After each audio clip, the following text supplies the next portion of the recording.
Right? In 3, 2, 1. Welcome back to another episode of Within the Story. I am your host, mOody Black. I'm here, none other than my brother from another mother, my man Black Phoenix, hailing from Lynchburg, Virginia. Moved down here almost over a decade ago. Yeah. And I seen this brother involved in the poetry world. He's accomplished a whole lot. We're going to touch on that in a minute, man. But how you doing, bro? You good?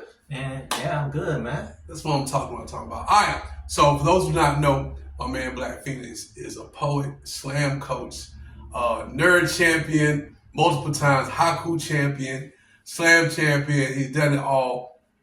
But this brother has a very distinctive musical background. I've seen him in action playing the drums. Now, is the drums the only instrument you know how to play? Yes and no. Okay. Because I was learning piano at one time, so I was able to play a little bit. Obviously, I forgot a lot of it, so I can't do it now.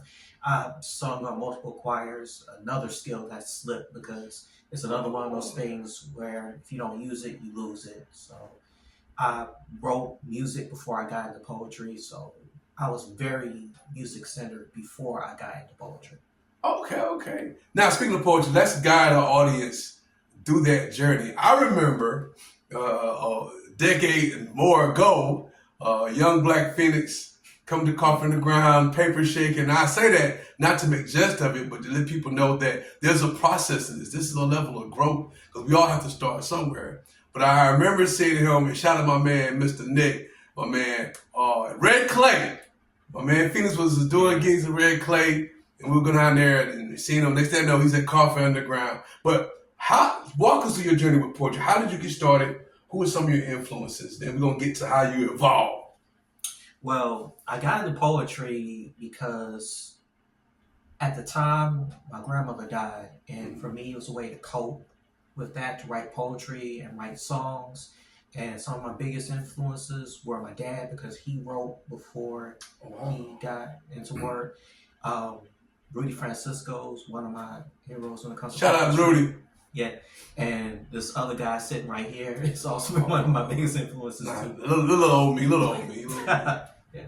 That's what's up, man. So, like, how was it like just you first getting on the mic? Now, let me ask, was Red Clay your first time getting on stage, or have you done it before? No. Coffee Underground was actually my first time getting on stage. Oh, okay. But I know you was at Red Clay, but Coffee, okay. That's cool, man. Years later, this brother's still ripping the stage of Coffee Underground. Yeah. Shout out to Kimberly Sims, Say What Open Mic, the longest running open mic and slam in the state of South Carolina, 20 plus years. So walk us through that first moment, that first minute you got on stage. Do you even remember the poem you read? Yes. The first poem I read on stage was a poem I wrote about Michael Jackson because it was about the time when he died, hearing people talk about how they loved him and how his music would live on and all that other stuff. And then just remembering, wait, weren't you just a week ago talking about all this other stuff? Right. About molestation charges and everything else. So I wrote the poem from the angle of why'd I have to die to get all this love? Wow, that's dope, man. So I know you was really nervous. I seen it, man. You was shaking. But what was the difference between that Phoenix and the Black Phoenix that exists now?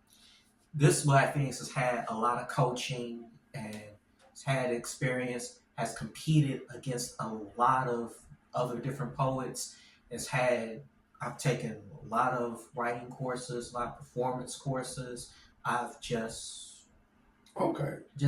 having that time to get more comfortable on stage. The nervousness is still there.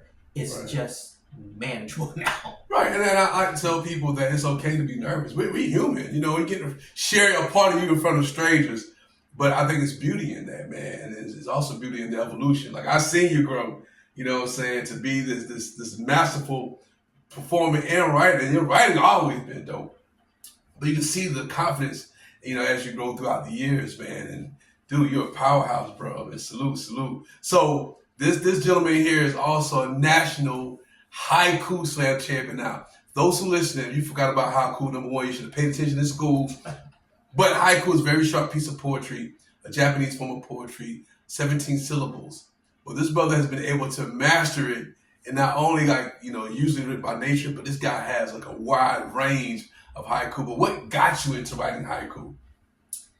Funny thing, I remember seeing the haiku slam my very first time.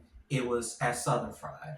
Okay. It was, and on the finals, it was Big Papa E versus Jerry Hardesty, and it was.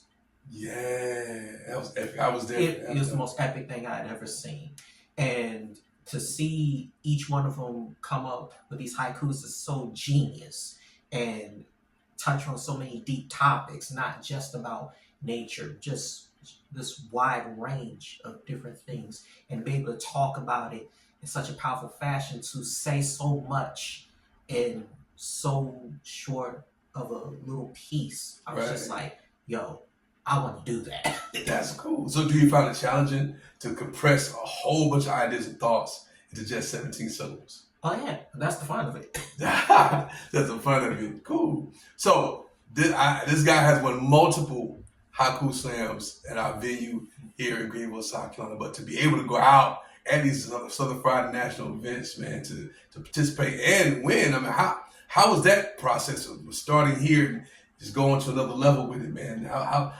walk us through that. Well, obviously, I started off when it came to haikus. Just obviously, I would take workshops on that too, led by this guy right here. And so what I would do is I would have random lines or random thoughts that I would write down, and then I would go back and edit them to see, okay, how can I fit in the 17 syllables? How can I shorten this? Maybe say this word instead of that word, like in different things, count syllables. Okay, like have thesaurus on hand. Or how can I write this in a different way? So I would approach it the same way I would approach my poems. And it's the same thing I tell anyone else who wants to get into haikus. Okay. Especially if someone is a dope poet, they're like, man, I'm great with my poetry. What do you do with haikus? The first question I always ask them is, how do you approach your poems when you write them? So when I'm gathering, I'm sorry to interrupt. So when I'm gathering, man, no matter what it is, it's you got to put in the work. Basically, it's a lot of work. It's a lot of doing research. Workshopping yourself and going out there seeking to get better. And I think it's important for y'all to hear that from him, who's been winning multiple times, that, hey, to be a champion, to be great, there's a lot of work. It's an insurmountable amount of work. Man, that's awesome. Now, here's the subject I want to get into. You start doing the nerd slams, bro. You start doing nerd slams. Not only you participating in them and winning them, you actually started doing the nerd slam here in Greenville, South Carolina. But like, what got into you? And I'm going way back. What got you into getting into like what we consider the nerd stuff, the Dragon Ball Z and stuff? What really sparked that interest to be in that world? Honestly, I just remember one time, it was by sheer accident. I was just flipping through channels, I looked for something to watch, managed to land on Cartoon Network, and I saw Dragon Ball Z on there. And I was like, okay, let me go ahead and watch it, see how it goes. So I started watching it. I'm like, oh, it's actually pretty dope. And so I started looking for other anime to watch. I think it was another one, Voltage Hammer and Go Kaiser, which is an older anime. A lot of people, unless you're really deep in anime, you wouldn't have heard of it. Other anime, Ronin Warriors. I'll go back, like those old animes with it. So I just started watching more and more anime, and before I knew it, I was hooked. Okay, that's pretty cool. And not only just with the anime, man, you're very astute in the Marvel and DC universe, man. The sci-fi movies, the Star Wars, the Star Trek, and so forth, man. But Phoenix, he has a poem that he uses the whole concept from The Edge of Tomorrow, starring Tom Cruise, man. And the poem is so dope. So walk us through that process of that, man, and then let them know what it's all about, the poem itself. But then walk us through the process of writing that poem. It's a very ingenious poem. Yeah. So I was actually challenged by one of my coaches, Sapien Soul, to write a piece where we actually had a workshop where she told us, okay, this is what I want everybody here to do. I want you to write a poem based off of your favorite sci-fi movie and an inanimate concept or idea. But the challenge was it couldn't be about me. So I just started sitting back and thinking about it. And at this time, I didn't have any social injustice pieces. So I wanted to challenge myself to write a social injustice piece. And I took that concept of Edge of Tomorrow. I actually did a Venn diagram. I sat at the table with everyone else. I did a Venn diagram on it. And then I actually looked at it and then did a free write using that Venn diagram and read it right out in front of everybody. And everybody was just like, wow, that's dope. I didn't really think it was that great. I thought it was like, oh, okay. And for those watching, if you don't remember, once again, you should pay attention to school. But the Venn diagram, you got the big circles, and then they kind of intersect together. And the stuff in the middle you put down what they have in common. Two opposing things, but what they have in common. So that's dope, man. That's usually structure poem. So you can have structure writing a poem, or writing a rap, writing anything. You can actually have diagrams to organize it and put your thoughts together. So that's really cool that you did that to put that together, man. Yeah. My first time hearing that story, that's pretty dope, man. It's pretty dope. So the poem does great. He performed the poem. You gotta see it. It's super, super dope. Now let's get back to nerd stuff though. He has a poem about being a nerd and how you own that, man. So walk us through that process. That's one of my favorites. That's one of my favorite Black Phoenix poems. Besides the one I just heard recently about being a man. That's up there too. But yeah, I love Edge of Tomorrow, but the nerd piece, it resonated with me because I'm a nerd. You mean I know I'm a cool nerd. I'm in that stuff. I think that word is so amazing. But what sparked that idea to write that poem? Because the whole poem he's saying, he identifies what he is. And he owns it. Talk us through that, bro. Funny question. Funny thing about that poem. Somebody pissed me off and caused me to write it. Really? Yeah. Didn't know this story. All right. It's another person. They shall remain nameless. But right. They essentially were talking about how people would call me corny and all that about that. And I'm just kind of like, first of all, coming from this dude, yeah. Anyway, but yeah. Second of all, for me, it was like, okay, yeah. I would look at myself and just be like, okay, I'm nerdy. I like all this stuff. And I just wanted to write a poem about accepting all these things about me. And the fact that I enjoy all this stuff, which is funny to me because obviously most people think with anything that they're by themselves. But when I wrote the poem and started performing it, I started finding that more and more people resonate with this because more and more people were fans of this. And this was before the big boom of Marvel and everything right, else. Yeah, facts. Facts. It's a piece, and it aged well. And just, y'all got to look it up, man. But you make references to a lot of sci-fi and what we call nerdy stuff, man. But there's a part in there where you bring it back down to earth, I guess you want to say, about how you may play chess, but you still like this regular thing. How you may do this, but you still play basketball, or play chess, and you gotta hear the poem. I'm not gonna make another reference, but it's really, really a brilliant poem. But at the end of the day, you say, I own it. The funniest part, and we talking about that with DeMilo, man, how you quoted how was it Dragon Ball Z? Yeah. Yeah, and how there was 8,000 something. Yeah, the most popular meme when it comes to Dragon Ball Z is talking about when if you're into Dragon Ball Z, you'll understand what I'm about to say. But this guy Nappa asks Vegeta, "Hey, what does the scouter say?" And he says, "It's over 9,000." That's a very popular meme. But what a lot of people may not realize is in the original Japanese version, it was actually over 8,000. But like you said, but it still sounds cool to say over 9,000. I love it. You make it real dramatic. It's such a fun piece, but such a piece, like you say, people end up related to it. They may not know it. You sound a nerd, but you start explaining that, you're like, well, I like that too. I do that too. So it really brings us closer together, man. I love that piece, man. All right, so I got, since we're on the nerd topic, I got some nerd things to throw out. So it's kind of like an A or B. You got to pick. All right. Okay. All right, let's start with the DC universe. Okay. All right. Who's the better hero? Flash, Wonder Woman. I'd say for me, if you gotta pick between Flash or Wonder Woman, I almost want to lean towards Flash only because he has this power to not only turn back time and affect that portion of it, but with because there's so many things that he can apply with his powers of the Speed Force. He can turn back time. He can affect that. He can phase through objects. He can do all these massive things, and then also along with that, he had the ability, and I think he did one time, to turn back time to save his mother. Yeah, like in the Flash movie. Yeah, which he understood in doing that it messed up so many other different things and affected the world such a negative way. He gave up that to just be like, you know what? I want to save my mom. But because saving my mom will cause these many issues, I'm going to have to let her stay dead and still be a hero and save the world.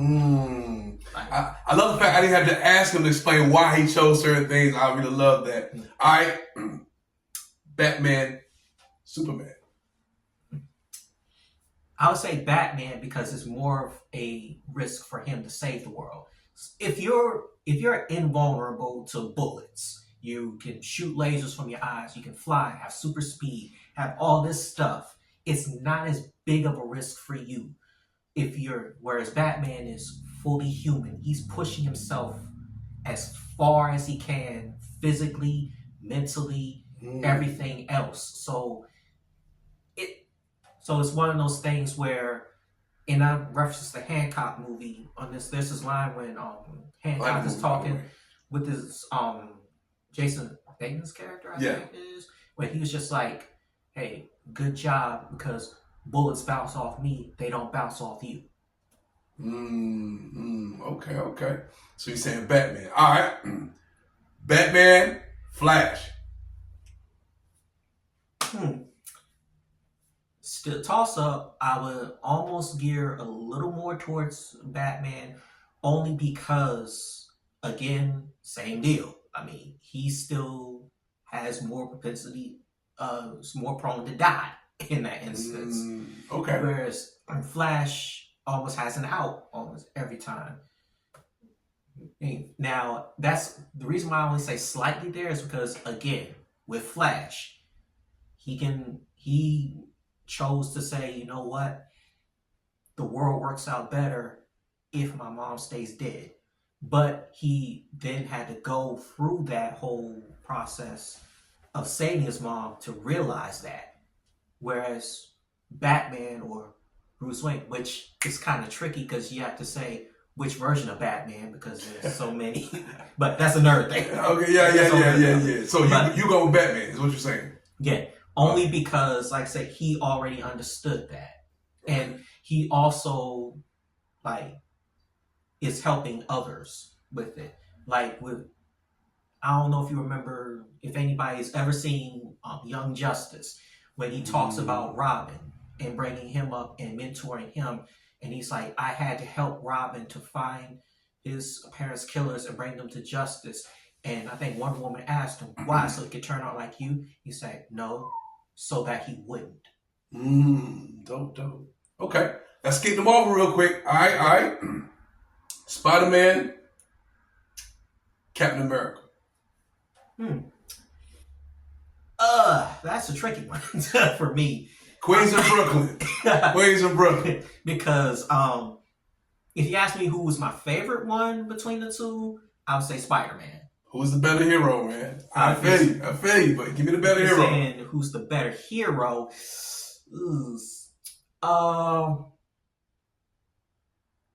That one, if you weigh out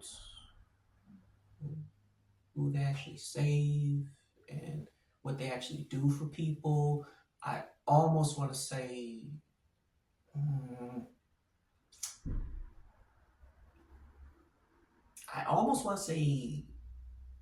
Captain America, but at the same, it's really a toss. Gotta give me one though. Gotta give me one, man. Gotta give me one.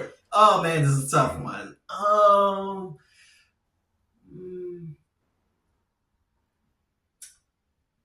I would. I almost. Oh wow! When I say this is hard one, this really is a hard one. I would say Spider-Man only based off the thing of the merit of if you. I remember watching the Spider-Man show growing up, and although they're both had could be good leaders, Spider-Man could have been proven to be like a not say a better leader, but he was proven because I remember one episode where he when Doctor Doom asked anyone who here which one of you would give up your powers if you had the opportunity, Spider-Man said, I would, because I've learned time and time again with great power comes great responsibility. That's right, that's right, that's right. That's what's up, man. Okay, so Spider-Man, Iron Man, Thor.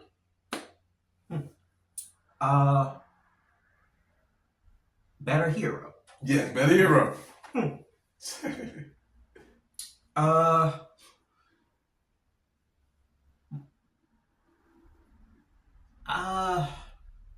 I would say slight Iron Man, only because with Iron Man, take away his suit and his powers, he's still the genius billionaire playboy philanthropist. So that was Captain America answer.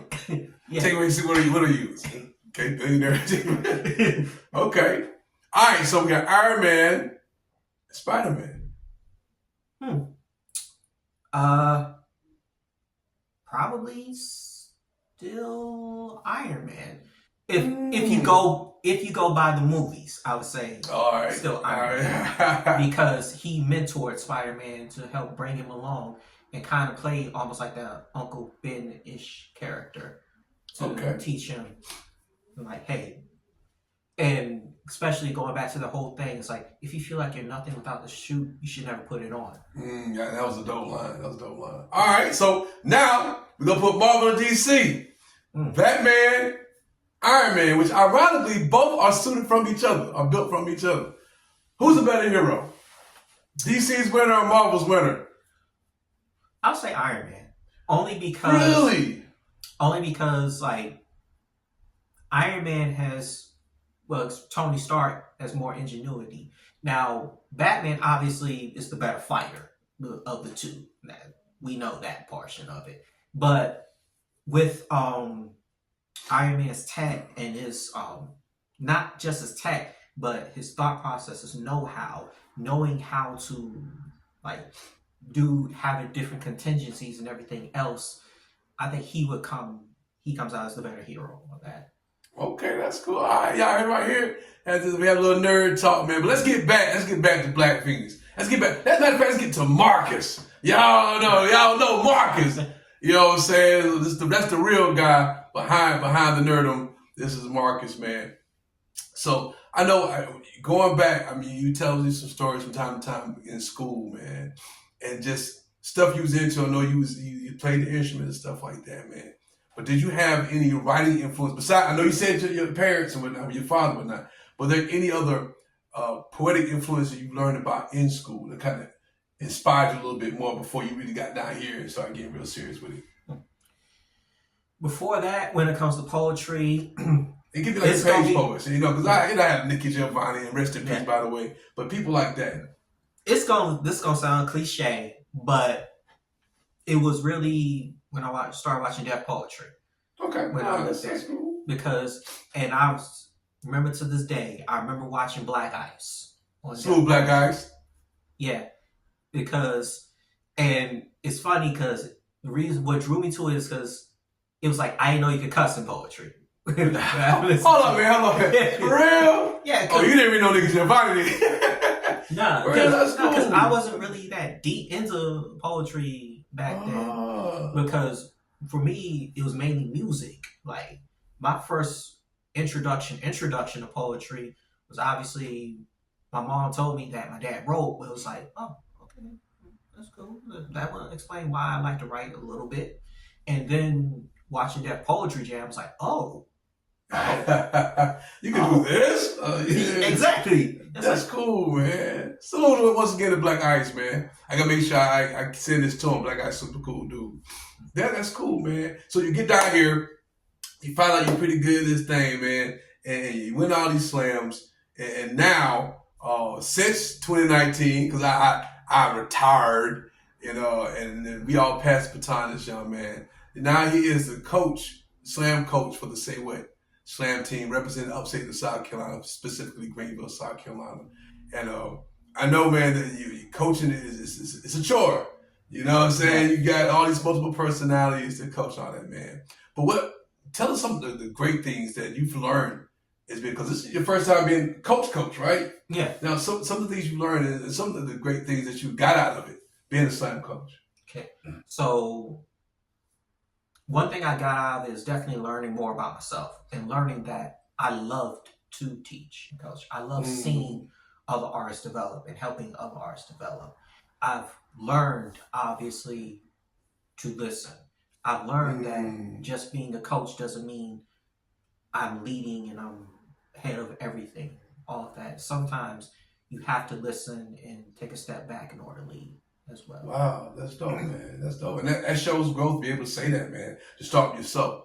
And for those who listen, man, I hope you got a lot of these gems that's in this interview, man, because you learn that you got to start with yourself, but there's a process in becoming great. And this young man has been exemplary of that, man.